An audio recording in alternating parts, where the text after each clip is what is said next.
వేదవ్యాసుడు ఆశ్రమాలు వెళ్ళి ఫిఫ్త్ బాడీతో ఆశ్రమంలో ఉన్నదంతా చూసి ఇంత గొప్ప కావ్యం భూమి మీద లేకపోతే ఎలాగా అని చెప్పి కిందకు వచ్చి దాన్ని రాశాడు.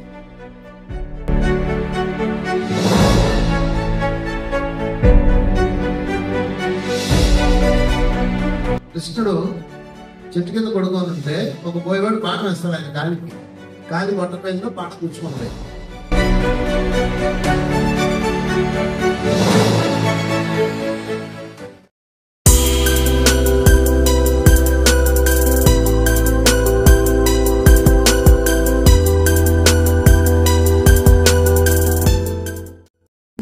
అంటారు కదా, మనం అంటే మానవులు కాబట్టి గత జన్మలో చేసిన కర్మలకి మంచి అని చెడు అని జన్మలు ఎత్తేసుకున్నాం. కానీ వాళ్ళు ఎందుకు అంత కష్టాలు పడాల్సి వచ్చింది అనేది నాకు క్వశ్చన్ సార్. ఓకే, వారి ప్రశ్న ఏంటంటే దైవ సంబుతులు కదా పాండవులు కానీ ఎక్సెట్రా వీళ్ళందరూ, మరి వాళ్ళు కూడా కర్మ ఉంటుందా, వాళ్ళకి కష్టాలు పడాలి అని ఆమె ప్రశ్న. యాక్చువల్గా కర్మ ఎవరికైనా వర్తిస్తుంది. కృష్ణుడు మరణించేటప్పుడు ఏం చెప్పాడో తెలుసా? కృష్ణుడు చెట్టు కింద పడుకోనుంటే ఒక పోయేవాడు పాట వేస్తాడు. ఆయన కాలి బొట్టపైన పాట కూర్చుకుంటాయి. అంటే అతను మేటకాడు అనమాట, అదేదో జంతువు అనుకుని వేస్తాడు. దగ్గరతో చూస్తే కృష్ణుడు, అయ్యో ఎంత పని అయిపోయింది కృష్ణ, నీకేసాను నేను, నన్ను క్షమించాను ఏడుస్తాడు. నువ్వేం బాధపడకు, నువ్వెవరంటే గత జన్మలో నువ్వు వాలివి, నిన్ను నేను బాణంతో కొట్టాను, దానివల్ల అప్పుడు మిగిలిపోయిన ఆ ద్వేషం, ఆ కర్మ ఈ కర్మ రిలీజ్ అవుతుంది అని చెప్పాడు. అంటే కృష్ణుడు అందరూ కూడా కర్మ బందీయో కాదా, మిగతా లెక్క. కనుక కర్మ అందరికీ వర్తించే ఒక విశ్వ నియమము గుర్తుపెట్టుకున్నారు, అందరికీ వర్తిస్తుంది. కర్మకి వీళ్ళు అతీతులు ఎవరు ఉండరు, కాకపోతే రూల్స్ మారుతుంటాయి. పైతలంలో కర్మ ఉంటుందండి అంటారు, అక్కడ ఉంటుంది, కాకపోతే రూల్స్ వేరేలా ఉంటాయి. అమెరికాలో ఒక చట్టం ఉంటుంది, భారతదేశంలో ఒక చట్టం ఉంటుంది, అలాగనమాట. ఓకేనా? కనుక అందరికీ కర్మ వర్తిస్తుంది. ఇక ద్రౌపది అంటారు, ఆ ద్రౌపది కోరుకుంటుంది అనమాట అటువంటి జీవితాన్ని. నాకు ఛాలెంజ్ గా నేను ఎదగాలంటే నాకు అలాంటి టాస్క్ కావాలని కోరుకుంటుంది. ఏదేమైనా మూలంలోకి వెళ్తే మాత్రం అందరికీ ఏదో లింక్ ఉంటుంది, లింక్ లేకుండా ఏది ఉండదు. ఖచ్చితంగా ఒకదానికి ఇంకోదానికి ఇంకోటి లింక్స్ ఉంటాయి. మంచి ప్రశ్న అడిగారు, చెప్పకూడదు అంటే.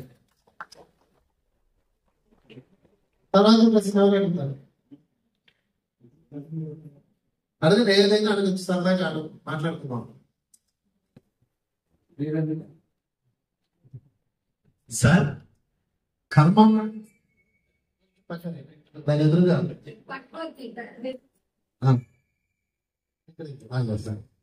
కర్మ అన్నది శరీరం సంబంధించిందా, ఆత్మ సంబంధించిందా? కర్మ అన్నది శరీరానికి సంబంధించింది, ఆత్మకు సంబంధించింది వారు అడిగింది. కర్మ అన్నది చేసేది శరీరము, బాకీ రాసుకునేది ఆత్మ. కానీ ఆత్మకు అంటదు అంటారు చాలా మంది. ఆత్మకి కర్మ అంటదు కానీ బాకీదారుగా ఉంటుంది. అది ఆత్మ లెక్క, శరీరం లెక్క ఎట్లా ఉంది? శరీరం అనేది కేవలం వాహకం. మీరు భోజనం చేశారు, భోజనం చేసింది ఎవరు? శరీరము. ఆ రుచిని ఆస్వాదించింది ఎవరు? ఆత్మ. అది చైతన్యం. ఓకేనండి?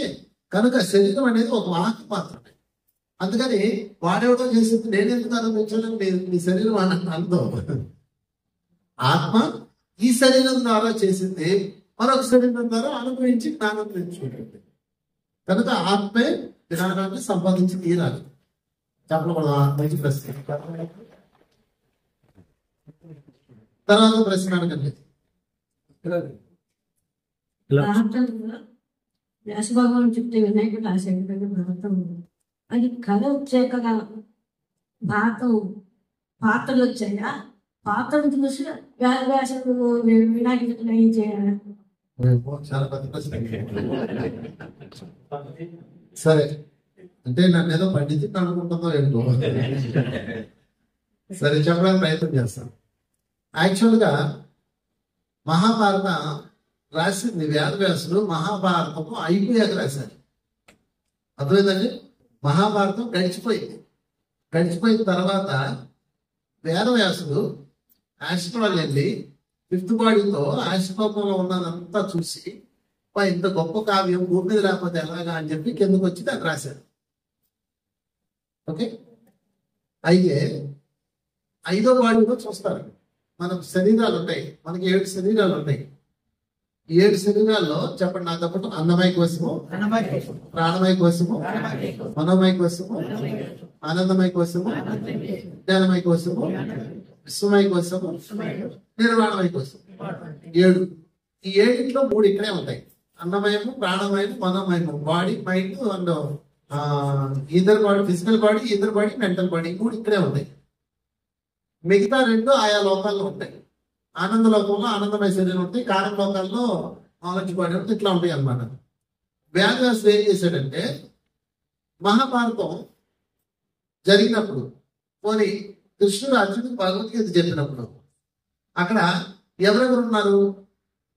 ఎవరు చెప్పారు, ఎవరు విన్నారు? చెప్పినవాడు కృష్ణుడు, విన్నవాడు అర్జునుడు, ఇంకొకరు విన్నారు. ఎవరు? సంజయుడు. సంజయుడికి మహాభారతంలో ఏం జరుగుతుందో, మహాభారత సంగ్రామంలో ఏం జరుగుతుందో చెప్పడానికి సంజయుడు ఒక సీసీ కెమెరాని ధృతరాష్ట్రుడు పెట్టుకుంటాడు. ధృతరాష్ట్రుడికి చూసే శక్తి లేదు కాబట్టి సంజయుడు తాడే మాస్టర్ కాబట్టి చూసి చెప్తుంటాడు. సంజయుడు ఒక సీసీ కెమెరా లాంటి వాడు అనమాట. అంటే మహాభారతంలో ముఖ్యంగా భగవద్గీత కంటే ఎంతమంది తెలుసు అంటే ఇద్దరికే తెలుసు: అర్జునుడికి, సంజయుడికి. ఇంకెవరికి తెలియదు. వాళ్ళిద్దరు లోకెళ్ళి మాట్లాడుకుంటారు. ఇక రెండో ముఖ్యమైంది, మరి వ్యాసుకి ఎలా తెలిసిపోయింది? కొలుకోకుండా రాశాడు అంటే ఆయన ఏం చేశాడంటే ఆశ్రమం వెళ్ళింది జరిగిపోయిన దాన్ని 5వ శరీరంతో చూడొచ్చు. మీకు శరీరాల శక్తిని చెప్తాను చూడండి. 7 శరీరాలు చెప్పాను కదా. 7 శరీరాల్లో మొదటి శరీరానికి, ఫిజికల్ బాడీకి చూసే శక్తి ఉంటాయి. అందుకే మీరు చూడగలరు ఇలాగా. ఓకే. రెండో శరీరానికి ఫీల్ అయ్యే శక్తి ఉంటుంది, ఫీల్. అందుకే చెవిటి వాళ్ళు, గుడ్డి వాళ్ళు రెండో శరీరంతో చూస్తారు. మూడో శరీరానికి గతంలోకి వెళ్ళే శక్తి ఉంటుంది. నీ గత జన్మలోకి వెళ్ళాలంటే నువ్వు మూడో శరీరంతో వెళ్ళాలి. అది ఎలా వెళ్ళి చెప్తాను. 4వ శరీరానికి భవిష్యత్తులోకి వెళ్ళే శక్తి ఉంటుంది. 4వ శరీరానికి. ఓకే. 5వ శరీరానికి విశ్వానికి సంబంధించిన గతంలోకి వెళ్ళే శక్తి ఉంటుంది. 6వ శరీరానికి విశ్వానికి సంబంధించిన భవిష్యత్తులోకి వెళ్ళే శక్తి ఉంటుంది. అంటే 3, 4, 5, 6 ఒకేలా ఉంటాయి. కాకపోతే 3 నీ వ్యక్తిగతమైన గతము, 5 నీ విశ్వానికి సంబంధించిన గతం. ఓకే. ఇది కొంచెం కన్ఫ్యూజ్గా ఉంటుంది, కొంచెం టఫ్ సబ్జెక్ట్ ఇది. అంటే 3వ శరీరం, 4వ శరీరం, 5వ శరీరం, 6వ శరీరానికి ఉన్న శక్తులు ఏంటి అంటే గతంలోకి భవిష్యత్తులోకి వెళ్ళే శక్తి. 3, 4 ఏమో నీ వ్యక్తిగతము, 5, 6 ఏమో విశ్వానికి సంబంధించింది. ఇంతవరకు అర్థమైంది కదా? నేను ప్రశ్న అడుగుతాను, చెప్పండి. వేదవ్యాసుడు మహాభారత సంగ్రామాన్ని చూసి జరిగిపోయిన తర్వాత రాశాడంటే ఏ శరీరంతో చూశాడు? 5. Okay, very good. నేను నా గత జన్మలోకి వెళ్ళి నా వెంట నాకు ఏ జన్మలో వీడికి సంబంధం ఉంది, లేకపోతే నాకున్న ఆ సంబంధానికి ఎక్కడి నుంచి వచ్చింది నేను తెలుసుకున్నాను. ఏ శరీరంతో తెలుసుకున్నాను? 3. వ్యక్తిగతమైన గతంలోకి వెళ్ళాలంటే 3, వ్యక్తిగతమైన భవిష్యత్తులోకి వెళ్ళాలంటే 4, విశ్వానికి సంబంధించిన గతంలోకి వెళ్ళాలంటే 5, విశ్వానికి సంబంధించిన భవిష్యత్తులోకి 6. ఓకే. ఇంకో క్వశ్చన్ అసలు వాల్మీకి రామాయణం రాసేటప్పుడు రాముడు రాలేదు. వాల్మీకి రాసిన తర్వాత రాముడు వచ్చాడు. ఓకే. అప్పుడు వాల్మీకి రాబోతున్న రోజుల్లో రాముడు లాంటి మహానీయుడు వస్తున్నాడని చూసి రామాయణాన్ని రాశాడు. అంటే ఏ శరీరంతో రాశాడు? 6. చెప్పబడ్డది బాగా చెప్తున్నారు. రంగం గారు తెలంగాణ రాశారు. ఏ శరీరంతో? 6, 4? బాగా ఆలోచన. 6, 4? 6ఏనా? 4 అన్నాను చేతులెత్తండి. బాగా తయారయ్యారు మీ వాళ్ళు. మీకోసం నేను మళ్ళీ ఇంకోసారి చెప్తాను క్లాస్. నేను ఇప్పుడు కుదరదు కానీ మళ్ళీ ఒకసారి వస్తాను. ఎంత బాగా ఆలోచింది మీ వాళ్ళ చెప్పకూడదు. 6. ఎందుకని బ్రహ్మగారు చెప్పిందంతా విశ్వానికి సంబంధించింది కదా, అందుకని 6. ఈ లెక్క గుర్తుపెట్టుకోండి. ఇప్పుడు ఏ శరీరంలో ఎలా వెళ్ళాలని మీరేమి ఎత్తకండి. అది వేరే టాపిక్. అంటే నేను 5లోకి వెళ్ళాలంటే నేనేం చెప్తాను దానికి. సరే, 3, 4 వరకు మీరు వెళ్ళగలరు. 3 అయితే ఈజీకి వెళ్ళిపోవచ్చు, చాలా ఈజీ, కాన్ఫిడెంట్ ఈజీకి వెళ్ళిపోవచ్చు 3. ఓకే. సరే, ముందు ఇది ఈ క్వశ్చన్ పూర్తి చేద్దాం. ఇప్పుడు వేదవ్యాసుడు ఏం చేశాడంటే మహాభారతాన్ని చూశాడు. ఎక్కడ చూశాడు? 5లో జరిగిపోయింది కదా. వింటూనే చూశాడు. ఎంత అద్భుతమైన కావ్యం రాద్దామని బయటకు వచ్చాడు. అంటే ఏ బాడీలోకి వచ్చాడు? 1లోకి వచ్చాడు. ఆయన చైతన్యం 5లో ఉంది, చూసింది. రాయాలంటే ఎక్కడికి రావాలి? బయటకు రావాలి కదా. ఫిజికల్ బాడీలో 1లోకి రావాలని రాయడం మొదలెట్టాడు. రాశాడు. ద్రౌపదికి 5 భర్తలు. రాయగలరా? రాసిన డబ్బు ఉందా? రాయలేడు. దాన్ని మార్చేశాడు. కృష్ణుడు మాయోపాయంతో భీష్ముని చంపాడు. రాయగలరా? మార్చేశాడు. ఇలా అన్ని మార్చేశాడు. మార్చడం వల్ల ఏమైంది? ఒరిజినల్ కావ్యం కాస్త డూప్లికేట్ అయిపోయింది. వేదవ్యాసుడు రాసిన మహాభారత కావ్యం మొట్టమొదటి దాని పేరు జయము. దాని పేరు ఏంటంటే జయం. జయం అన్న పేరుతో రాశాడు. రాసిన తర్వాత చదివితే ఆయనకే చిరాకేసింది. అసలు నేను చూసిందండి, రాసిందండి, అంతా మ్యానిపులేట్ చేశాను. అంటే అంత తప్పు ఉండదు కదా. కృష్ణుడు ఇలా చేసినది ఎలా రాయగలదు? ఎలా? అది మనం మనసు ఒప్పుకోదు కదా. తగ్గించినట్టు అవుతుందని ఆయన రాయలేకపోయాడు. కృష్ణుడు కానీ, ద్రౌపది కానీ, లేకపోతే ఇంకోళ్ళు కానీ విలువ తగ్గించాడు. మన మనసు ఒప్పుకోదు. అప్పుడు ఏం చేశాడు? దీనికి ఏం చేయాలి అర్థం కాక మనశ్శాంతి కోల్పోయాడు. అప్పుడు వాల్మీకి సరే నారదుడు వచ్చి చెప్పాడు, నాయన దీనికి ఆన్సర్ ధ్యానంలో దొరికితే నువ్వు ధ్యానం చేసి విఘ్నేశ్వరుడు మీరు అన్నాడు. అంటే 5వ బాడీలో నుంచి చూసి 1వ బాడీలోకి వచ్చి రాయాలంటే మనసు ప్రభావం లేని వాడు కావాలి. అంటే 1వ బాడీలోకి వచ్చినా 5వ బాడీలో ఉన్నా 6వ బాడీలో ఉన్నా ఒకేలా ఉన్నా కానీ నిర్మాణమైన వ్యక్తి కావాలి. ఎవరు మరుగుతున్నాడు ఎత్తితే విఘ్నేశ్వరుడు దొరికాడు. విఘ్నేశ్వరుడు దగ్గర వెళ్ళాడు. అయ్యా నేను చెప్తాను నీకు, నువ్వు రాయాలన్నాడు.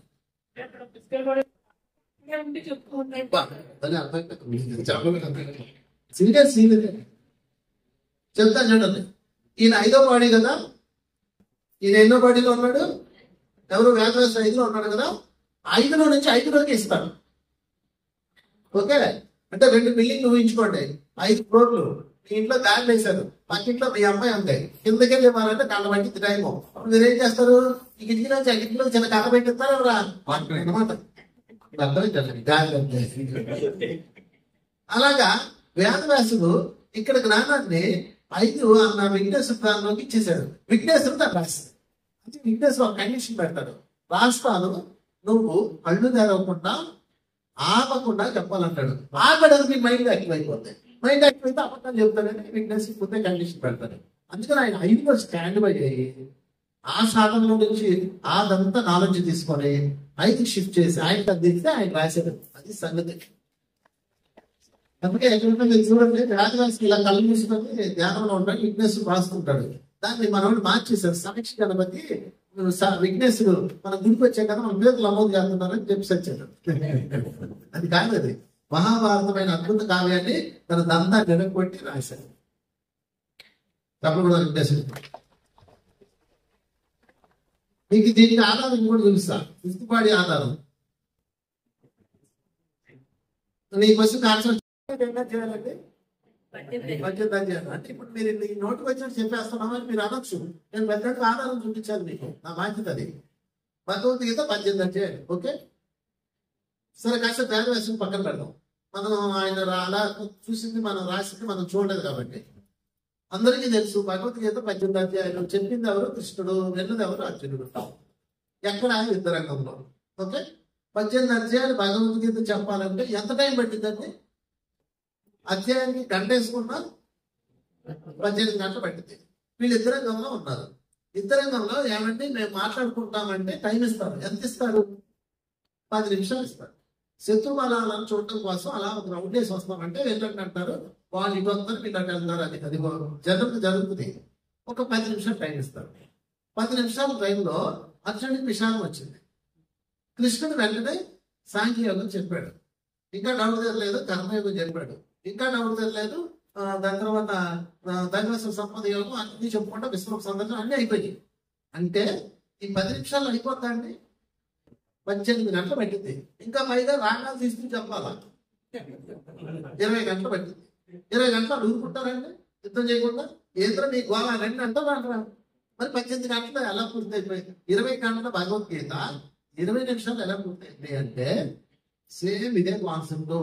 ట్రాన్స్ఫర్ ఫిఫ్త్ బాడీలో ఫిఫ్త్ బాడీ అంటే కృష్ణుడు ఏం చేశాడంటే విజ్ఞానమయ కోశంలో ఉన్న తన విజ్ఞానాన్ని అర్జునుడి యొక్క విజ్ఞానమయ కోశంలోకి తోసేశాడు, ట్రాన్స్ఫర్ చేశాడు. అది సింగల్ సినిమాలో ఏం చూపిస్తారంటే కృష్ణుడు ఇలా కాలాన్ని ఆపేస్తాడు, ఇలా అంటాడు. అర్థమైందా? సినిమాలో ఇదంతా అర్థం కాదు కదా, తిరుగుబాటు అంటే ఎవరితో అన్వేషించిందా. అందుకని కృష్ణుడు కాలాన్ని ఆపేసినట్టు చూపిస్తారు. అందరూ ఇలా ఉండిపోతారు, వీళ్ళిద్దరు మాట్లాడుకుంటారు. అవుతా అంటే ఇంక ఫ్యామిలీలో ఉండవా, పనులు ఉండవా, అలా కాలాన్ని ఆపరు ఎవరు. అంటే వాళ్ళు కాలానికి అతీతంగా వెళ్ళారు, కాలాతీతంలోకి వెళ్ళారు. ఎక్కడికి వెళ్ళారు? కాలాతీతంలోకి వెళ్ళారు. గుర్తుపెట్టుకోండి, రెండు ఉన్నాయి చెప్పండి, కాలము, కాలాతీతం. కాలాతీతం అంటే మనం ఆన్సర్ ఆ పదం ఆడతాం, కాలాతీతం అయిపోయిందని అంటాం. కాదు, కాలాతీతం అంటే కాలం లేని ప్రదేశం. అది ఒక అద్భుతం అన్నమాట. అంటారండి. ఇప్పుడు మీరు కాలంలో ఉన్నారు, పడుకొని నిద్రపోయారు, అందులోనే బెల్లం ఉంటుంది, అయ్యో తెల్లారిపోయిందా అంటారు. అంటే మీరు ఎక్కడ ఉన్నారు? కాలాతీతంలో ఉన్నారు. అక్కడ కాలం ఉండదు, శూన్యంలో ఉన్నారు. అందుకని మీరు రెండు చోట్ల ఉంటారు, ఒకటి కాలంలో ఉంటారు, రెండు కాలాతీతంలో ఉంటారు. కాలంలో బతకం వచ్చేసింది మీకు, పెద్ద విషయం కాదు. కాలంలో ఎలా ఉండాలి, ఎలా తినాలి, ఎలా కూర్చోాలి, ఎలా మాట్లాడాలి, ధ్యానం ఎలా చేయాలి, సేకరణ తినాలి, రోజు మీరు విన్నారు. నేను కాలం గురించి చెప్పడం, ఆ సబ్జెక్ట్ అంతా పొద్దున్న చెప్పేసుకున్నాం. కాలంలో ఎలా ఉండాలి చెప్పుకున్నాం లేదా? కాలాతీతంలో గురించి చెప్పుకున్నాం. అంటే సమస్త సబ్జెక్టు, సమస్త జ్ఞానాలు, సమస్త సొల్యూషన్స్ ఎక్కడ ఉన్నాయి? కాలంలో ఉంటాయా, కాలాతీతంలో ఉంటాయా? అది సంగతి. స్టూడియోలో ఉంటది స్క్రిప్ట్, తెర మీద సినిమా ఉంటాయి. మీరు తెర మీద బొమ్మలు మార్చగలరా? మార్చలేరు. స్టూడియోకి అక్కడ పరిస్థితి మారిపోతాయి. అలాగా మనం కాలాతీతంలో మార్పులు చేసుకోవచ్చు. ఓకే, సో కాలాతీతంలోకి ఎలా వెళ్ళాలి? ధ్యానం ద్వారా వెళ్ళాలి. ధ్యానంలో కూర్చున్నప్పుడు మీరు శ్వాసను గమనిస్తూ కూర్చున్నప్పుడు కొంత ఆలోచనలు వస్తుంటాయి. ఆలోచనతో కుస్తీ పడతానే ఒక గంట అయిపోతాయి. చాలా మంది అనుకుంటారు, ఏమంటే నేను ధ్యానం చేస్తున్నాను, నాకు ఆలోచనలు బాగా వస్తున్నాయండి అంటారు, బాధపడుతుంటారు. మీరు ఒక విషయం గుర్తుపెట్టుకోండి, బాధపడకండి. మీరు ధ్యానంలో కూర్చోగానే ఒక మొత్తం నిద్రలోకి వెళ్ళిపోయిన వాళ్ళు ఉంటారు, వాళ్ళు రెండో దశలో ఉన్నారు. ఆలోచన వచ్చిన వాళ్ళు అది తీరిపోయింది, వాళ్ళకి ఎనర్జీ అంతా ఫిల్ అయిపోయింది, నిండా ఉందన్నమాట. నిండా కడుపు నిండాకే కదా ఆలోచన అంత ఎంతైనా. అంటే మీరు మూడో దశలో ఉన్నారని అర్థం. ఆలోచనలు వచ్చిన వాళ్ళు మూడో దశలో ఉన్నారంటే కొంచెం మెట్టి ఎక్కారు. మీరు బాగా అలసిపోయిన ఏం చేస్తారు, ధ్యానంలో వచ్చి వాడిపోతారు. వాళ్ళు అంటారు, నేను అస్సలు వెళ్ళలేదు గంట సేపు నేను అంటారు. అంటే వాళ్ళు అన్కాన్షియస్ లో ఆ ఎనర్జీ తీసుకుంటూ ఉండిపోయారు. సరే పక్కన పెడతాం. ఏది ఏమైనా కళ్ళు తెరిస్తే కాలము, కళ్ళు మూస్తే కాలాతీతం. ఓకే, కాలాతీతంలోకి ఎలా వెళ్ళాలి? ఫస్ట్ పాయింట్, మీరు ప్రతిరోజు ధ్యానం చేస్తారు. చాలా సులువు కాలాతీతంలోకి ధ్యానం వెళ్ళడం. ధ్యానం చేయని వాళ్ళు కూడా వెళ్తుంటారు, అదే కళలు. రాత్రి ఎంతసేపు నిద్రపోతాం మనం? దాదాపుగా 6 గంటలు నిద్రపోతాం. ఈ 6 గంటలు మీరు ఎందుకు ఉపయోగించుకోరు? అలాగని చెప్పేసి రాత్రి అంతా నేను ధ్యానం చేయమని చెప్పండి. రాత్రి అంతా ధ్యానం చేశారనుకోండి, శరీరానికి రిలాక్స్ కావాలి. కండరాలను మీరు వదిలిపెట్టాలి బెడ్ మీద. కనీసం 4 గంటలు మీ కండరాలకు రిలాక్స్ ఇవ్వాలి, దాన్ని పని చేయించకూడదు, వదిలేయాలి. మీరు ఇలా పట్టు కూర్చుంటారు అనుకోండి, యాక్టివ్ అవుతూనే ఉంటుంది, పని చేస్తూ ఉంటాయి. అందుకని శరీరానికి ఒక 4 గంటల రెస్ట్ ముఖ్యము. దాని బెడ్ మీద అలా పడేది. భగవంతుడు అందరికీ ఇచ్చిన వరం అది, నిద్రపోండి ఆయన. అయితే నిద్రపోతూ ఉండకండి, దాని టెక్నిక్ చెప్తా. యోగ నిద్రపోండి. ఏ నిద్ర? యోగ నిద్ర. అంటే నిద్రని యోగ నిద్రగా మార్చేయండి. దానికి ఏం చేయాలంటే చాలా సులువు.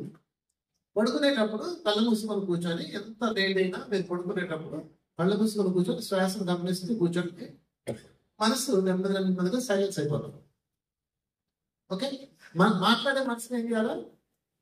సైలెన్స్ చేయాలి. ఇక నిద్ర వస్తూ ఉంటుంది కనుక, నిద్ర వస్తుంటే మీరు నిద్రపోండి, ఆపకండి, నిద్రను ఆపుకోకండి. కష్టంగా మొమ్మడి చేసుకుని మళ్ళీ ధ్యానం చేయకండి. ఏమండి, ఇక నిద్ర వస్తుంది కనుక నిద్రపోండి. ఆ నిద్ర ఎంతసేపు పోతారు? మ్యాక్సిమం నాకు తెలిసి ఒక 2 గంటల తర్వాత మళ్ళీ మీకు మెలకు వస్తాయి, ఇంటి తిరిగి నిద్రపోతారు. అలా పోకండి. మెలకు రాగానే మీరు ఏం చేయాలంటే లేచి కూర్చొని మళ్ళీ ధ్యానం చేయండి. ఓకే, మళ్ళా ఇలా వాలిపోతుంటారు, మళ్ళా పడుకుంటే ఇలాగ నైట్ ఒక 2-3 సార్లు జరుగుతాయి. 2-3 సార్లు మెలకు వస్తుంది. మెలకు వచ్చినప్పుడల్లా ధ్యానము. ఓకే, నిద్ర వస్తే నిద్ర, ధ్యానము నిద్ర, ధ్యానము నిద్ర. అదే మంచం మీద అలాగే చేయండి. ఒకటి మధ్యలో మీరు వాష్రూమ్కి వెళ్ళాల్సి వస్తే వెళ్ళండి, అది ఓకే. మొహం మాత్రం కడుక్కోకండి. ఆ నిద్ర మొక్కులోనే ఉండాలి. అసలు నిద్ర రావడం ఎంత వరం తెలుసా మీకు? కొంతమంది నిద్ర పడుతుంది, చాలా ఇబ్బంది పడుతుంటారు. సో నిద్ర ధ్యానంలో గడుపుతూ ఉంటే కొన్ని రోజులకి ఏమవుతుంది తెలుసా? మీ శరీరం నిద్రపోతుంది, మీరు లేచి కూర్చొని ధ్యానం చేస్తుంటారు. మీకు స్పష్టంగా తెలిసింది. ఎప్పుడైనా నిమిడి అయ్యిందో ఇక మీరు కాలాతీతంలోకి ఎక్కడైపోయింది. అక్కడ కాల పరిగణ ఉండదు. ఇక అక్కడ మీకు ఏం కావాలని మీరు 3వ బాడీలోకి నుంచి చూస్తారా, 4వ బాడీ నుంచి చూస్తారా, 5లోకి వెళ్తారా అని మీ రిక్వైర్మెంట్స్ బట్టి మాస్టర్స్ ఉంటారు, వాళ్ళు చూసుకుంటారు. అప్పుడు మీకు కళలు వస్తాయి. ఈ కళలో 5 రకాలకు వస్తాయి. ఎప్పుడైతే ధ్యానం చేస్తూ ఉన్నారో అప్పుడు క్రమక్రమంగా ఆ భౌతిక ప్రపంచం డిస్కనెక్ట్ అయిపోతుంది. అదే ధ్యానం చేయకుండా నిద్రపోయారనుకోండి, పొద్దున్న చూసిన మనుషులు కళ్ళలోకి వస్తారు. ఓకే, పొద్దున్న చూసిన విషయాలు మీ కళ్ళలోకి వస్తాయి. అందుకని ధ్యానం చేస్తూ నిద్రపోవాలి. మధ్యలో ఒక ప్రశ్న వేసుకోండి. ఇప్పుడు నేను 3వ శరీరంలో వరకు చెప్తాను ఈరోజు, 4, 5 చెప్పను. అంటే మీకు అంత సీనియారిటీ రావాలి. ఇది ప్రాక్టీస్ చేస్తే అది చెప్తాను. ఓకే, 3వ శరీరం ద్వారా వెనక్కి వెళ్ళి తెలుసుకోవచ్చు. ఏం తెలుసుకుంటారు? ముందు ఫస్ట్ ప్రశ్న వేసుకోండి. నేను ఏం తెలుసుకోవాలి? నేను గతంలోకి వెళ్తే ఏం తెలుసుకోవాలి? మీకు ఏ సమస్యలు ఉన్నాయండి? 3 సమస్యలు ఉన్నాయి ఇక్కడ. 1 శారీరక బాధలు ఉన్నాయి, 2 కుటుంబ బాధలు ఉన్నాయి, 3 ఆర్థిక బాధలు ఉన్నాయి. 3 ఉన్నాయి ఇక్కడ అందరికి. ఓకే, ఈ 3టికి మూలం ఎక్కడ ఉంది? గతంలోనే కదా ఉంటుంది. మీరు ఏమంటారు? కర్మనే బాబు అంటారు. మరి ఆ గతంలోకి వెళ్ళి కర్మనేంటో చూడాలి కదా. చూడకపోతే మీలో మార్పు రాదు. మీరు పైకి అంతా కర్మ అంటారు కానీ మళ్ళీ ఆయన తెలుసుకుంటారు. అందుకని మీరు ఏం చేయాలంటే ఫస్ట్ శారీరక బాధకి ఒక ఎగ్జాంపుల్ తీసుకుంటాం. ఎవరికైనా ఏదైనా శారీరక సమస్య ఉంటే చెప్పండి. ఎనిబడి మీకు ఏమైనా శారీరక బాధ ఉంటే చెప్పండి. ఏంటుందమ్మా? అబ్బా అనుకున్నా, మోకాలు నొప్పుడు శారీరక బాధ కాదు, అది అరిగిపోతుంది సహజము, అది కర్మ కాదు. చూడండి, కళ్ళు, పళ్ళు, కీళ్ళు, కాళ్ళు అరిగిపోతాయి. మీ ఇంట్లో మిక్సీ మొత్తం స్మూత్ గా తిరిగింది, ఇప్పుడు బలమంటది. ఎందుకంటే అయిపోదా ఇది అంటే దీన్ని ఎరగదీశాడు. దానితోడు సైకిల్ మీద 1 బస్తా నెయ్యి వేయచ్చు, 5 బస్తా నెయ్యి వేస్తే ఏమవుతుంది? రిగులు బెండవుతుంది కదా. అలాగా మన బాడీ వేసి దీన్ని వాడి చేసింది. మోకాలు నొప్పులు కర్మలు కాదమ్మా, వాటిని ఎంజాయ్ చేయండి. రన్ చేసుకొని నిర్ణయించినా నేను నొప్పులా నొప్పులా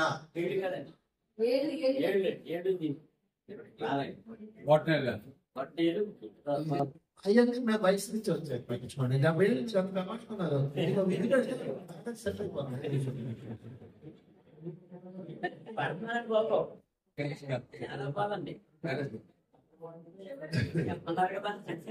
చిన్న చిన్న పెద్ద చెప్పనా?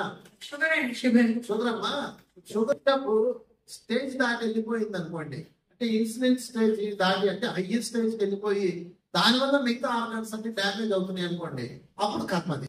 అలా కాకుండా మీరు షుగర్ జబ్బు ఉంది అంటే మీ సరికాని జీవన విధానం, అన్నింటిలో ఏది పెట్టడం, టెన్షన్ పెట్టుకోవడం, షుగర్ బిగిలో వస్తాయి. అంటే అంటే నీటి కోసం చెప్పు, శుక్లాలు అంటే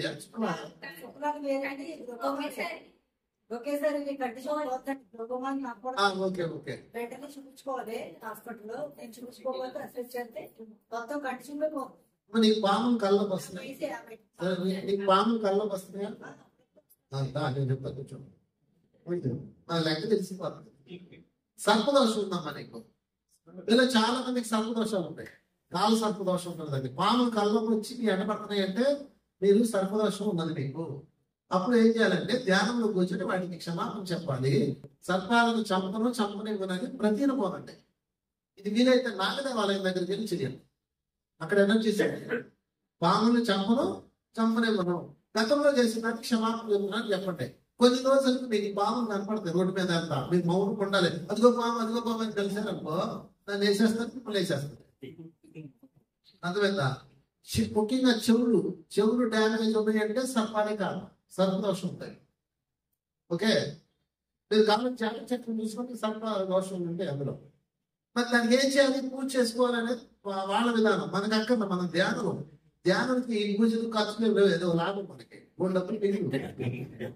ధ్యానంలో కూర్చోవడం ఇమోర్టల్ డీల్స్ అంటారు. దాన్ని ఏమంటారు? Immortal deals. కానీ మన తెలుగులో భగవంతుడితో ఒప్పందం. భగవంతుడితో ఒప్పందం చేసుకున్నాం. నేను చేసుకోలేమా? అసలు భగవంతుడు ఉన్నాడు లేదా? ఉన్నాడు. ఏదో పేరు యేసునాథండి, పూర్ణాత్మనండి, ఏదో ఉన్నాడండి. ఉన్నాడా లేదా? ఉన్నాడు. మాట్లాడాలి ఆయనతో. ఎలా మాట్లాడాలి? భగవంతుడితో మాట్లాడాలంటే మనసు దాటి వెళ్ళాలి. మనసు ఎలా దాటి వెళ్తాం? శూన్యం చేద్దాం, శ్వాస ధ్యాస పెట్టి శూన్యం చేద్దాం. మిగిలింది ఎవరు? నువ్వే. అప్పుడు మాట్లాడు. ఓకే, ధ్యానంలో కూర్చోండి. ఫర్ ఎగ్జాంపుల్ నీకే ఎగ్జాంపుల్ అమ్మా, మీకు ఏ ప్రాబ్లం ఉన్నా కూర్చోండి, ధ్యానంలో కూర్చోండి. ముందు ఇది పూర్తి చేద్దాం. ఈ గతంలో పూర్తి చేసి చెప్తా లాస్ట్. మధ్యరాత్రిలో లేండి, ధ్యానంలో కూర్చోండి. నాకు ఎందుకు వచ్చింది ఇది? నేను ఎవరిని బాధిస్తూ వచ్చింది అని అడగండి. మళ్ళీ ధ్యానం తీసి నిద్రపోండి. మీకు మాస్టర్స్ కళల ప్రపంచంలో యాక్షన్ వాళ్ళు మాస్టర్స్ ఉంటారు. ఈ 5th బాడీలో 4th బాడీలో ఆ కేటగిరీలో మాస్టర్స్ ఉంటారు. మీరు ఇప్పుడు అడిగింది 3వ బాడీ కాబట్టి నేను మీకు సభాముఖంగా 3వ బాడీ వరకు చెప్పగలను. కొన్ని సభాముఖంగా చెప్పలేము మేము. అంటే మీకు ఆ సీనియర్టీ ఉన్న వాళ్ళు ఉండరు కదా, వాళ్ళకి అర్థం కాదు కాబట్టి కన్ఫ్యూజ్ అవుతారు కాబట్టి ఆ సబ్జెక్ట్ చెప్పలేము. ఇందులో ఎలిజిబుల్ అయితే దాన్ని గైడ్ చేస్తాం. ఓకే, 3వ బాడీలో ఎలా వెళ్ళాలి? ఇప్పుడు ఫర్ ఎగ్జాంపుల్ అంగేసి నాకు కళ్ళకి ప్రాబ్లం ఉంది. నేను గతంలో ఏం చేశాను నాకు ఇది వచ్చింది. మాస్టర్స్ చూపించండి. ఇమోర్టల్ టాక్, భగవంతుడితో సంభాషణ జరపండి. జస్ట్ మీరు అనుకోండి చాలు, మీ యొక్క థాట్ టెలిపతిగా వెళ్ళిపోతున్నాయి. ఇప్పుడంటే ఫోన్లు చేసుకున్నారు, ఒకప్పుడు టెలిపతి. ధ్యానంలో కూర్చొని నేను మెసేజ్ పంపితే అక్కడి నుంచి మన మెసేజ్ వస్తుంది. ఒకప్పుడు అది ప్రాసెస్ చేసేవాళ్ళం మేమంతా. ఈ ఫోన్లు వచ్చాక ఆ బతుకు వెళ్ళిపోయింది. మరి ఫోన్ కొడితే అయిపోయి దాంతో పాట ఎందుకు, ధ్యానం ఎందుకు. కానీ భగవంతుడి ఫోన్ నెంబర్ మనకు తెలియదు కదా, అందుకని ఆ నెట్వర్క్ ఇంకా రాలనుకుంటుంది. అందుకని immortal talk, speak with the God. ధ్యానంలో కూర్చొని ఒక మెసేజ్ పంపించండి. కరెక్ట్ గా వారం రోజుల్లో 11 రోజుల్లో మీకు ఒక డ్రీమ్ వస్తుంది. సేమ్ ఒక ఆమె ఇలాగే కళ్ళు 80% పోయినాయి, ఆమెకి చూపు లేదు. ఇంకోటి చాలా మసగా ఇలాగ ఏదో వెలుతురులో కనిపిస్తుంది. చిన్న అమ్మాయి అంత 35-30 ఏళ్ళు ఉంటాయి అంతే. తను వచ్చి నా దగ్గరికి వస్తే నేను అడిగాను, ఎప్పుడైనా ఒకే ప్రశ్న అండి, జబ్బు ఎందుకు వచ్చింది అన్నదే ప్రశ్నించుకోండి. ఎలా పోద్దా అన్నది ఎదక్కండి. అసలు ఈ ధ్యానం ఎంత పోతా, ఈ మంత్రులు అడగపోతా, ఆ గురువు దగ్గరికి ఎట్లా పోతా, ఈ దేవుడి దగ్గరికి పోతా, జీవితం అంతా ఎదుగులాగా అయిపోతుంది. కాదు, అసలు ఎందుకు వచ్చింది అన్నది క్వశ్చన్ వేయండి. ఫస్ట్ మిమ్మల్ని మీరు ప్రశ్న వేసుకోండి. నాకే ఎందుకు వచ్చింది? నేను అడిగిన అమ్మ ఎందుకు వచ్చింది అన్నాను. ఎందుకంటే మేము మా అమ్మగారు వాళ్ళు అండి మేనకం అండి, అందువల్ల నేను బలహీనంగా పుట్టానండి. నేను అందను, నా శరీరం అలాంటిదండి అంతే. మరి మీ అమ్మగారికి మీ అక్క కూడా ఉంది కదా, ఆ అమ్మాయికి కూడా కండిషన్ ప్రాబ్లం ఉందా అన్నాను. లేదండి తనకు బాగానే ఉందండి అన్నాను. మరి నీకే ఎందుకు వచ్చింది అన్నా. అంటే అండి మేము తినే ఆహారం అంతా పొల్యూటెడ్ ఫుడ్ కదండి, అంతా కల్తీ వ్యవహారమే కదండి మనం తినేది అందాం. ఇదే ఫుడ్ అందరు తింటున్నారు కదా, మరి వాళ్ళందరికీ కలుపు ప్రాబ్లం వచ్చిందా? రాలేదండి. మరి నీకే ఎందుకు వచ్చిందన్న. అమ్మాయి ఒళ్ళు మండింది. ఏదో నేను ఏదో చెప్తున్నానండి, ఏమన్నా అంతా నాకు కరమండి అంత. నేను అదే ఖాయం చేసుకోమన్నా. తెలుసా తెలియక మన మాట అంటా కదా, అదే ఖాయం చేసుకోమ్మా అన్నాను. అంటే ఏంటంటే ఆ కర్మ అన్నా. నాకేం తెలుసు, నువ్వే చూసావు. మేము ఎవరికైనా చూసే మార్గం చెప్పాం కానీ మేము చూడం. అలా అయితే పోయి పెట్టుకోవాలి. అది ఇచ్చిన మీ కాలాలు చూడమన్నది మేము చక్కగా చూడొచ్చు. ఎవరి మీద ఆధారపడి అక్కడ ధ్యాన శక్తి, ధ్యానం అన్న శక్తిని ఉపయోగించడం మనం చూస్తాం అన్నమాట. ఏం చేయాలండి? పగటి కూడా నీ వయసు 10 నిమిషాలు ధ్యానం చేయి, మాంసం తినదు. లేదు, ఈ రెండే కాన్ఫిడెన్స్. శ్వాసం గమనిస్తూ పగటి కూడా ధ్యానం చేయాలి, మాంసం తినకూడదు. Rule number 1. రూల్ నెంబర్ 2, రాత్రి కూడా పడుకునేటప్పుడు ధ్యానం చేస్తుంటే మధ్యరాత్రిలో మెలుగు వచ్చినప్పుడు లేచి కూర్చొని ధ్యానం చేస్తూ ప్రశ్నించు. నాకు ఎందుకు ఈ చూపు పోతుంది, నేను ఏం చేశాను, ఏ కర్మ చేశాను చూపించండి అని అడుగు. మళ్ళీ ధ్యానం చేసి అంతే చేస్తాను. అమ్మాయికి 8వ రోజు ఒక డ్రీమ్ వచ్చింది, 8th డే. అంటే ఆమె ఎక్కడికి వెళ్ళింది, ఏ బాడీలోకి వెళ్ళింది, థర్డ్ బాడీలోకి వెళ్ళిపోయింది. వెళ్ళిపోతే అక్కడ ఒక మంచి కట్టుకున్న రైతు పెద్ద మంటలో దాదాపు 7-8 పాముల్ని కొట్టడము, మంటలు వేయడం, కొట్టడం, మంటలు వేయడం, దాని కూడా పెట్టేసి మంటలు వేస్తున్నాడు. అవి టప్ప పేలిపోతున్నాయి, చనిపోతున్నాయి. ఆమె బయటకు మెరుగు వచ్చింది. అప్పుడు అమ్మాయి చెప్తుంది అనమాట, వాటి యొక్క అది ఒక బాధ అరుపులు ఏమి ఇంకా గుర్తున్నాయి అన్నారు. తర్వాత ఆమె నాకు ఫోన్ చేసి చెప్పింది, సార్ నేను చూశాను సార్ అని. ఇప్పుడు ఆమె కళ్ళలో పంచి కట్టుకున్న వ్యక్తి ఎవరు, ఈమె. అర్థమైందా మనకు, పంచి కట్టుకున్న రైతు ఈమె. గత జన్మలో తను దారుణంగా పాములు చంపింది కాబట్టి దాని తాలూగా కర్మని ఈమె ఈ జన్మలో ఈ కంటి జన్మలో తెచ్చుకుంది. ఇది కర్మ. ఇప్పుడు ఏం చేయాలండి నాకు అని అడిగింది. ఓకే, ఇప్పుడు 2వ స్టెప్ నెంబర్ చూసావు కదా, ఇప్పుడు ఏం చేయాలని, రిజాల్వ్ చేయాలి, విపాకం చేయాలి, కర్మని విపాకం చేయాలి. ఏం చేయాలి, ధ్యానంలో కూర్చో, మాస్టర్స్ని ఇన్వైట్ చేయి, మాధవిని ఇన్వైట్ చేయి, కాసేపు ధ్యానం మనసు శూన్యం చేయి. తర్వాత నెమ్మదిగా పూర్ణాత్మ, ఓ విశ్వాత్మ, ఇదిగో ఈ కళ గుర్తు తెచ్చుకో, ఈ పాపను గుర్తు తెచ్చుకో, ఈ ఆత్మలన్నిటికీ నేను క్షమాపణ చెప్తున్నాను, నేను ఇంత పని చేశాను, ఇంత దారుణం చేశాను, నేను మనస్ఫూర్తిగా హృదయంతో పశ్చాత్తాపం చెందుతున్నాను, ప్రాయశ్చిత్తం చేసుకుంటాను, నాకు ఛాన్స్ ఉందో అని అడగాలి. ఆ రోజు నుంచి మీకు అలాంటి చదువుకున్న కంటి చూపు కోల్పోయిన వాళ్ళు మీ దగ్గర హెల్ప్ కోసం వస్తారు. అది విచిత్రం. అంటే మీరు మర్డర్ చేసి సారీ వదిలేస్తారా? నిజంగా నీళ్ళు మార్పు వచ్చిందో లేదో చూస్తారు, చూడరా. నిజంగా నీళ్ళు మార్పు వస్తే అప్పుడు ఉరిశిక్ష పడ్డ ఖైదీకి కూడా సత్పరివర్తన గల ఖైదీని విడుదల చేస్తారు కదా. యూనివర్సిటీ నిన్ను చెక్ చేస్తుంది. ఇంకో మాస్టర్స్ ఉంటారు పైలోపంలో, వాళ్ళు చూస్తారనమాట నిజంగా మార్పు వచ్చిందా రాలేదని. నీకు కొన్ని పరీక్షలు పెడతారు. ఆ రోజు నుంచి ఆమెకి కంటికి ఆపరేషన్ చేసుకోవాలి, మాకు కొంచెం సాయం చేయండి అని వచ్చేవాళ్ళు వస్తున్నారు అన్నింటికి. వాళ్ళకి వీళ్ళకి హెల్ప్ చేయమని చెప్పారు, చేసింది. ఇప్పుడు అమ్మాయికి 10% ప్రాబ్లం ఉందండి, 90% చూపు పర్మనెంట్ వచ్చేసింది. ఇలా దాదాపు ఓన్లీ చూపుదే ఒక 500 కేసులు.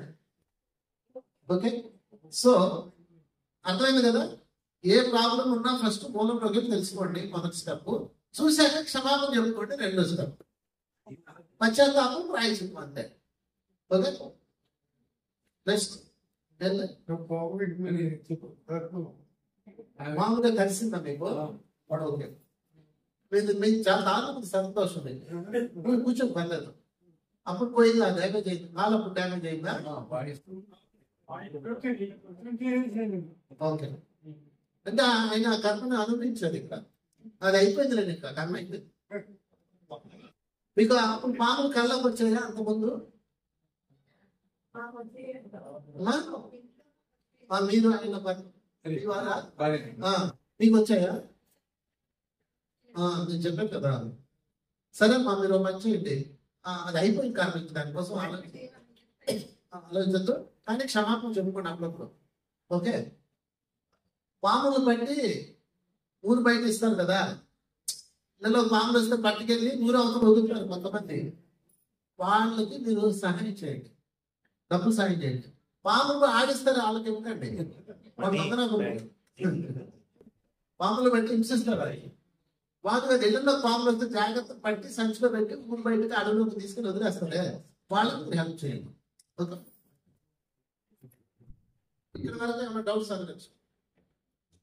అందరికీ ప్రణామాలు. 350 జన్మలు గడిస్తేనే కానీ జ్ఞాన మార్గంలోకి రామని మాస్టర్స్ అందరూ చెప్తున్నారు. ఈ 350 జన్మలో కూడా మానవ జన్మలోనే ఉన్నామా, లేదా 84 లక్షల జీవరాశుల్లో ఏదో ఒక జన్మలో ఉన్నామా? ఇంకా జన్మలు తీసుకోవాల్సి వస్తే మానవ జన్మలోనే ఉంటామా, వేరే జన్మలో వెళ్తామా? మీరు మంచి ప్రశ్న అడిగారు, చెప్పకూడదు వారికి. యాక్చువల్గా 300 జనంలో 36 కోట్ల జనంలో ఈ లెక్కలన్నీ తప్పండి. ఒక అబ్బాయి 10వ తరగతి ఎప్పుడు పాస్ అవుతాడు?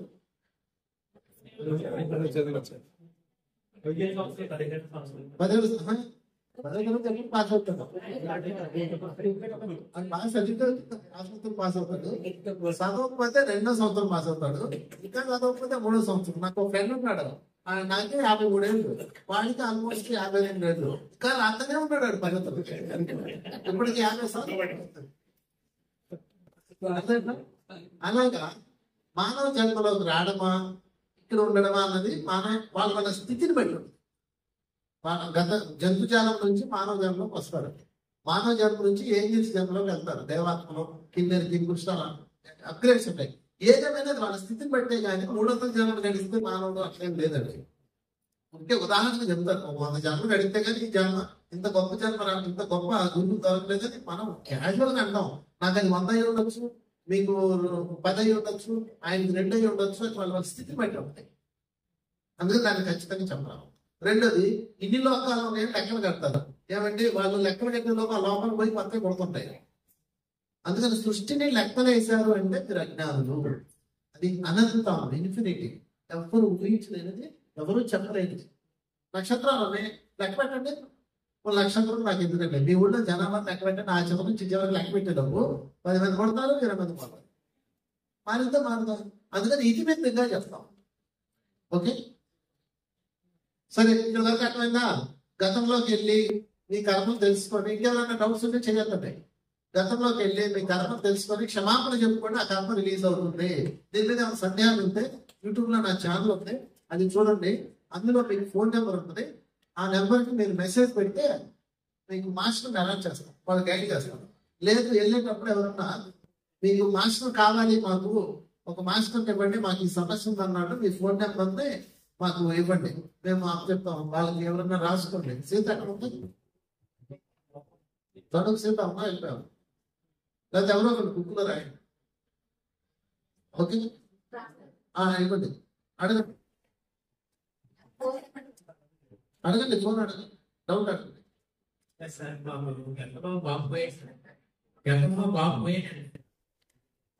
ఈరోజు ఉదయం అంటే పొద్దుట బొమ్మలు అంటే డాడీ ఏమన్నా ఫీజు కట్టాలని అడిగి ఫీజు ఏమవుతుంది డాడీ, స్నానం చేసి శుభ్రంగా పెట్టేసుకున్నా వస్తున్నా అని చెప్పారు. ఈ ఒక 15 నిమిషాలు మెడిటేషన్ కూకుదా సార్, కూకున్న నుంచి ఏదో రకమైన ఆందోళన ఏంటున్నాం. ఏంటంటే సరిగ్గా మనం ఏంటి అని తెలుసుకుంటాం. కానీ ఆందోళన అనిపించిందా మీకు?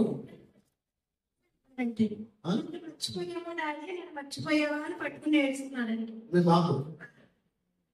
ఓకే, ఎక్కడ ప్లేస్ చెప్పగలరా? ప్లేస్ ఎక్కడ? చేసినప్పుడు వచ్చింది సార్ ఈ రోజు. చెప్పలు పట్టండి వాటికి.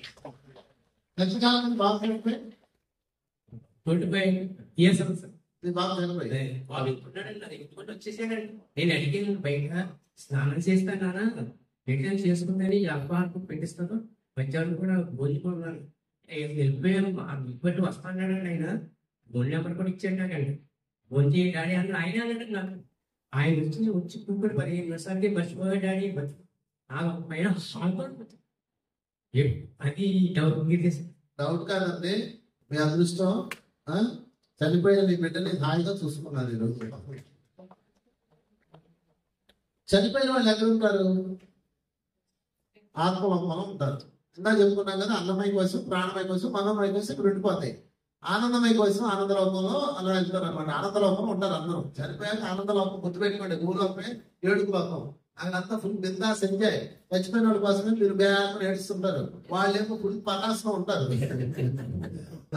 సోపేడే చిన్న సినిమా చూసారా? సోపేడే చిన్న సినిమా చూడలేదా? అందరూ నాగార్జున ఏం చేస్తాడు?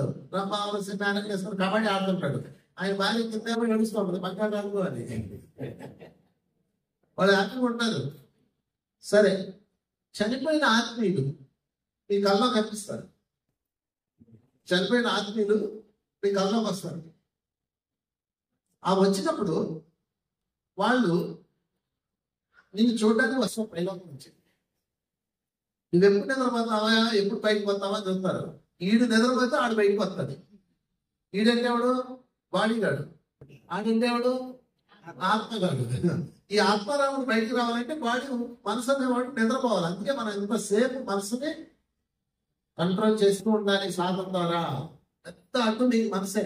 అలాగని మనసు లేకపోతే కళ్ళు తెరిసాక కుదరదు. కళ్ళు తెరిసాక మనసు ఉండాలో వద్దా? మనసు లేకపోతే మధ్య లేదు లైఫ్. కానీ కళ్ళు మూసాక మనసు ఉండకూడదు. అందుకని చనిపోయిన ఆత్మీయులతో అనుబంధం అవ్వచ్చు. మీ చిన్నప్పుడు ఇప్పుడు నేను చెప్పిన సబ్జెక్ట్లో థర్డ్ బాడీలోకి వెళ్ళి మీరు మీ ఆత్మీయులు కలవచ్చు. వాళ్ళు ఆ లోకంలో ఉంటారు. నిన్న ఒక ఆమె వచ్చింది నా దగ్గరికి. ఆమె చెప్పాను, ఇలా చెయ్యమ్మా, నేను రోజు రాకపోతే ఇలా చెయ్యని చెప్పాను. యోగ నిద్ర పోండి, మీరు ఈ రోజు నుంచి యోగ నిద్ర పోవాలి. పగలు ఏం చేయాలా? ధ్యానం చేయాలా? రాత్రులు ఏం చేయాలా? యోగ నిద్ర పోవాలా? విష్ణుమూర్తి ఇలా పడుకుంటాడు కదా, ఏం చేస్తాడు అతను? యోగ నిద్రలో ఉంటాడు. మరి మనం ఎందుకు పొద్దు నిద్ర పోతాము? మనం కూడా యోగ నిద్ర పోవాలి. యోగ నిద్ర అంటే దానికి కొన్ని రూల్స్ ఉంటాయి. శవాసన పడుకోవాలి, శ్వాస అట్లొద్దు. మనం ధ్యానం చేస్తాం కాబట్టి మనకు సింపుల్. ధ్యానము నిద్ర అంతే. యోగ నిద్ర వచ్చేస్తుంది. ఒకసారి ఆ అమ్మాయి ఏం చెప్పిందంటే నాకు, ఏమంటే భర్త చనిపోయాడు, చాలా బాధలో ఉంది. ఓకే, ఏడుస్తా ఉంది. ఇద్దరు పిల్లలు ఆమెకి వదిలేసింది. ఇంకా నేను చచ్చిపోతానని 2 సార్లు దూకింది, మొత్తం మీద బతికింది, నా దగ్గర తెచ్చారు. సరేనమ్మా, ఇవాళ ఇంటికి నేను చెప్పినట్టు చెయ్యి, నీ భర్త కానిస్తాడు. అయినా నీ భర్త చనిపోయాడు ఎందుకు అనుకుంటున్నావు? నీ భర్త వేరే దేశం వెళ్ళాడు అనుకో, అమెరికా వెళ్ళాడు అనుకో, చచ్చిపోయాడు అంటావా? లేకపోతే దూరదేశం వెళ్ళాడు అంటావా? చెప్పండి. దూరదేశం పరదేశం వెళ్ళాడు అంటాం కదా. అలాగే నీ భర్త పరదేశంలో ఉన్నాడు అనుకోమ్మా, చచ్చిపోయాడు ఎందుకు అంటున్నావు అన్నాడు. ఏమంటే అమెరికా వెళ్తే వీడియో కాల్ చేస్తాం కదా అంతే. మాకే పనిచేసింది, మంచి పలకనామకే పనిచేసింది. ఇది నాకన్నా ముదురులో ఉందనుకోండి. సరే, వీడియో కాల్లో చూస్తావు కదా, అలాగే చూపిస్తాను, నీకు చూస్తావా అన్నాడు. చూస్తాను అంతే. అది ఇంటికి ప్రాక్టీస్ చేయాలి. సిన్సియర్ చేసింది. ఇంటికి వెళ్ళి ధ్యానం చేయడం, నిద్రపోవడం, ధ్యానం చేయడం, నిద్రపోవడం. నా భర్త నాకు ఏదో ఒక మనం చూపించండి అని అడగడం. ఆమె బాబా పట్టుకున్నాను అనమాట. మాస్టర్ సహాయం అడగండి. బాబా అంటే నిష్ఠ దైవం, నిష్ఠమైన గురువు, మహాతర బాబాజీను, లేకపోతే మంత్రి గారు, ఎవరొకరు సహాయం అడగచ్చు. ఆమెకి సిటీ సైడ్ కళ్ళకి వచ్చాడు. ఇలా 3 రోజులు చేసి 4వ రోజు సిటీ సైడ్ కళ్ళకి వచ్చాడు. వచ్చి దాన్ని ఎందుకు తీసుకెళ్తాను రా అన్నాడు. తీసుకెళ్ళాడు. జోబు నుంచి విజిట్ చూసి ఉండాడు. పోనగానే ఇలా పొడవుగా రూమ్స్ ఉన్నాయి, అలా హాస్టల్ రూమ్స్ ఉన్నాయి. అలాగా అందులో నుంచి ఒక 4-5 మంది బయటకు వచ్చారు. నుంచి నాకు అందరూ ఇది విజువల్గానే. వాళ్ళు రకరకాల డ్రెస్సులు, రకరకాల అంటే సిక్ ఒకడు, జైన్ ఒకడు, ఇలా ఉంటారు కదా రకరకాల మనుషులు. వాళ్ళంతా జెంట్స్. ఎవరండి వీళ్ళంతా ఉంది? వీళ్ళందరూ నీ మొగుళ్ళు అని చెప్పాడు.